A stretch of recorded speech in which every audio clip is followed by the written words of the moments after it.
Hey everyone, this is David Winters. I'm the soil scientist here at Black Wonder 5000, and today I'm going to talk to you about taking a soil sample. Now, I'm going to address the homeowners first. That's probably the easiest way to take a soil sample, or the easiest procedure of taking a soil sample.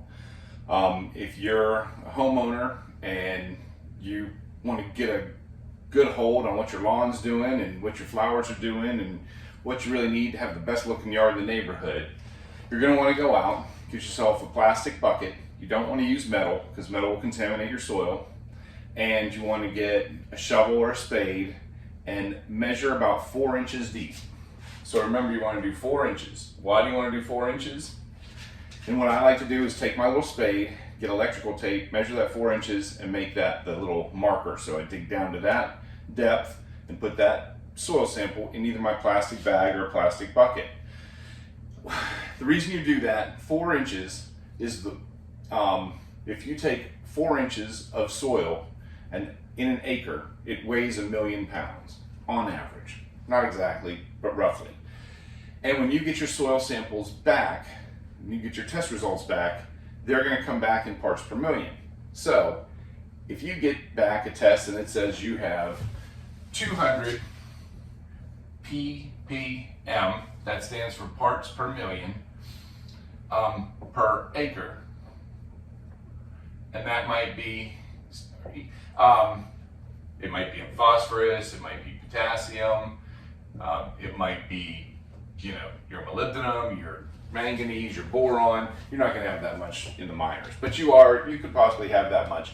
Well, that's going to tell you in parts per m is equal to, if you take a 4-inch sample, that's going to tell you you have 200 pounds per acre.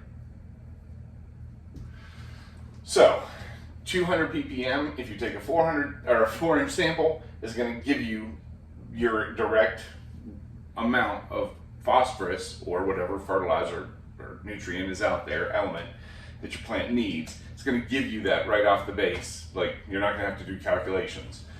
Now, if you go out there and you dig an 8-inch sample, that's okay. If you're digging 8 inches down, you're just going to cut it in half. If you dig a 6-inch sample, same basic thing. It's going to tell you in that, 6 inches. But whenever you're looking at it, easiest way for you to translate a soil sample is to dig 4 inches deep, put the little mark on your little spade, and then know when you get your soil sample back, if it comes back at 200 ppm or 150 ppm or 500 ppm, is that too high? Is that too low? We're going to go into that in another video. Right now, what I want to stress is you want to dig that sample about 4 inches deep.